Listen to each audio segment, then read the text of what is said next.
Thank you. Good job. Yeah, I think that's actually bullshit because, the contract thing, because if your contract's running out, wouldn't that also mean you can't make DLC for said game if your contract is running out with Marvel? So why did they have to rush it? They could have just quit it and make something new. Make some sort of update that they could have added into the game for free. Be nice to the people. Make the game more attractive. Make it stand out more than the fucking previous. Yeah, it's just another. This is why I want to go into Activision as well, because as we know, good old Call of Duty Modern Warfare. let me go further with this. A lot of people loved COD 4. I loved it. COD 4 is great, and the multiplayer, granted, douchebags, because that's what Call of Duty attracts. Multiplayer is not that bad. The campaign was fucking awesome. Then came Modern Warfare 2, which was just Modern Warfare with a spit polish done to it. And a little more story to it. Modern Warfare 2 didn't have as much of a story as it had a shocking moment. That's what it had. Yeah. I had a shocking and epic moment, but that was it. The campaign overall stunk. And then got Modern Warfare 3, which is a repolish of Modern Warfare 2. The campaign is actually a little better, I will admit that one. But in the end, what's the point being made here? Modern Warfare 3 polish Modern Warfare 2, polish Modern Warfare. All this could, and apparently Modern Warfare, all the Modern Warfare games operate on the same engine. Yep. Also, a note of interest is that, when people harp on any of the Modern Warfare games, the fanboy, in regards to single-player mode, the fanboys will say, you don't play Modern Warfare for the single-player, you play it for multiplayer. And I'm thinking to myself, given how shitty the single-player is, this is true, and thus further, is if all the effort and resources went into multiplayer mode, why doesn't Infinity Ward or whoever the fuck is developing, Modern Warfare, Call of Duty, why don't they just say, you know what, let's do the Valve approach. Let's fuck single player, fuck story in general, let's just make a multiplayer game. Multiplayer, that's it. We will not only, one, save money on hiring, top-notch voice actors to do our shitty story. We won't have to hire a story writer. We won't have to make, these complex play sets and stuff for cinematic effect. We can just make the mechanics of our awesome multiplayer, make sure that everything works, the gameplay is there that everyone loves, and the obvious multiplayer, the stats, all the shit that is multiplayer. We just make that. We will save so much money. We can price the game at just under full price, so more people can buy it, and we will make profit. And then they could later on, if they wanted to, or if the opportunity came along, they could have made some sort of similar fashion of the TF2 approach, where we'll put in. Now it's freaking free. Why? Because people love playing it and getting it and paying for the extra stuff. The add-on things that don't make any differences in gameplay, that some people are stronger than others because they wasted more money. It's just the decoration, the hats, the costumes, the colors, the allowance of making your own little twist and lemon to your own character design. They could have made something similar to the free if they would have done the approach that you mentioned, make it only a multiplayer game. Yeah, and that's just there's things here that developers can do to better themselves, their games in general, and even the entire industry as a whole. I mean, if they want to reduce their costs of making a game, have more development time to focus on the game themselves, then there are ways to do this. And in terms of the Call of Duty, since since all the fanboys say that you don't play for single player, you play for multiplayer, then Infinity Ward should nix single player in general and focus their efforts into multiplayer. Now they'll reduce their costs, and they'll also probably provide a much more rich and solid multiplayer game, and that can be updated and added a little lemon. Yeah, exactly. But well, maybe we did kind of sidetrack on this one. We did sidetrack on this, but then I'm pretty sure that this will never happen, because once again, corporate is the bane of the developer's existence. Because corporate will be like, well, yeah, that'll save money, but then you're just going to be wasting money on the server space. So, no, we need to give them another reason for buying it. What happens to just producing single-player games to begin with? Actual good. I like multiplayer. I do like multiplayer.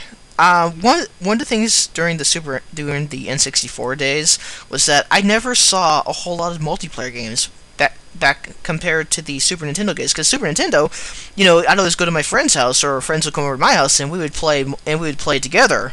Like Stunt Race FX or Super Mario World or some other two-player game. And then when the N64 days and PlayStation days come out, it's like I rarely never saw anything that was really co-op. But then maybe that was just me not finding a lot of stuff during those days. I actually own a lot of co-op games when it comes to the SNES, so there are some. I guess it's probably just me. I like multiplayer games. I like it when they're done right. I hate it when they're done stupid, though. And Modern Warfare 3 and all the Modern Warfare games are, well, stupid. Anyways. But let us rewind here and try to get back on the path we were, if we were ever off track. Where were we? But yeah, I think we've reached the end of our journey here. We've gone through our 3 stories here. We've pretty much gone on large tangents on how douchebaggy the industry has been. I think we might as well close it out with something here. Yeah, we need a little bit of a bang. No, nothing of a bang. I mean, more, it's... Okay, I think I got something here. Alright, so, after all this, whether you happen to agree with us, or the stories in general, the game industry, it's changed a lot over the years of the days of the Nintendo and the Atari and all that. I mean, there have been great things in the past, but I think the really bad thing that's going here is that the corporate aspect of the game industry, it's hurting it. It is becoming bad. As I said, EA is a goddamn cancer on the gaming industry as a whole, with their practices that are clearly getting adapted and mutated into even worse practices by other developers and companies like Capcom and Activision and other stuff. These practices are more or less, one, DRM practices. It pretty much says that we gamers are the enemy. We are pirates, despite the fact that we buy their game. We use our hard-earned money to buy their game. Electronic Arts is saying that we have your money, and therefore we're going to completely fuck you over because you're of no use to us anymore. You illegally bought our game, but you didn't really buy it, so we're going to disable your access to it for whatever reason we deem fit, with their little forum banning issue. And then we got misguidedness in terms of Nintendo and other corporations supporting the Internet Censorship Act in attempts to derail piracy, which it will not. It will not derail piracy. It will more or less increase it. Like every other attempt, DRM has not curtailed piracy at all. I guarantee it. It's improving it. It's going to improve it. It's going to make a apocalypse, as you said yourself, when it comes to gaming. It's just like if there is by some miracle or misfortune or whatever that someone from Nintendo or any other gaming company happens to be watching this video right now, I want you to know you are killing the industry. You are not doing anything but lining your pockets with money that will soon be gone once people realize your douchebagginess is just not worth the price of admission. And it's not only the 5 of us in this call right now that are saying it's everywhere. People around us that don't. If it was just us 5, hundreds of people. If it was just us 5 having these issues, you would not see these stories on the internet. Guaranteed. Exactly. If it was us five, we would just be rambling lunatics. But no, these are stories all across the internet right now. All gaming magazines, whatever. These stories are out there, and we're just bringing them to you and giving you our thoughts on them right now. And game industry, seriously, if you really want to succeed with the gamers here, you need to stop being idiots. You need to stop being greedy assholes. You need to go back to the days of the Super Nintendo where quality, where putting time and effort into the games was an issue. I mean, look at the games from then and now. Games are just... They're getting more copy-paste by the minute. I mean, yes, they're getting... there are some good exceptions out there, like Saints Row, even though it's kind of a copy of... where it's a copy of Grand Theft Auto, which is a copy of something else. Cartoonish respect. But it's still a fun game, because the developers, they put time and effort into the silliness of the game. And then... but then you see copy-paste of copy-paste, which is Call of Duty and Battlefield, which is Call of Duty 3. War Killzone, Battlefield, Medal of Honor. Did I miss any?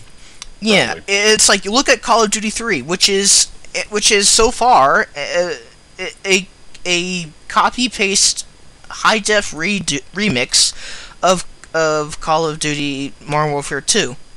And some of the characters in the story mode, I'm just gonna mention it real quick. It's BS how they survive, because basically they take a bullet a slight centimeter off and they're still alive. Bullshit. It's weak. It's so fucking weak. It's like if they just copy pasted and updated the graphics for Modern Warfare 3 from 2 to 3, and I guess that probably saved them a little money, but not as much money as just saying fuck single player and let's focus on multiplayer, because that's clearly what they want.